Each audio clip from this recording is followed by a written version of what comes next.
দুখ পাবা তাৰমানে কাৰো দুখ আহিব নালাগে জীৱনত এইটো তোমালোকে আনৰ কাৰণে যেতিয়া তোমালোকে প্ৰাৰ্থনা কৰিবা নহয় তোমাৰ জীৱনত নিজে নিজে ভাল আমি সদায় কি ভাবোঁ যে আমাৰ ভাল হওক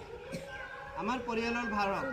আমাৰ ল'ৰা ছোৱালীৰ ভাল হওক এনেকৈ বুলি সদায় আমি ভাবোঁ হয় না কিন্তু এনেকৈ হয় নেকি নহয় আমাৰে ওপৰত দুখ আহে বেছি আমাৰে ল'ৰা ছোৱালী আৰু বেয়া হয় কিবা নহয় কিবা ক্ষতি হয় আমাৰে বেমাৰ আজাৰ তুমি যোনদিনা বা আনৰ কাৰণে ভাবা আৰম্ভ কৰিবা যোনদিনা বা আনৰ কাৰণে ভাবা আৰম্ভ কৰিবা তোমাৰ দুখবিলাক নিজে নিজে দূৰ তুমি কৰি চোৱা ট্ৰাই তুমি আজিৰ পৰা নিজৰ কাৰণে নাভাবিবা আনৰ কাৰণে ভাবিবা আজিৰ পৰা এনেকৈ কৰি চোৱা ট্ৰাই কৰি চোৱা অলপ অলপকৈ হ'ব লাহে লাহে হ'ব বহুত ইমান সহজ নহয় কাৰণ আমাৰ সৰুৰ পৰা আমাক শিকোৱা গৈছে হয়নে নাই আমাক ভুলত আমাক মা দেউতাই শিকাই দিছে কি যোৱা টিফিন লৈ যোৱা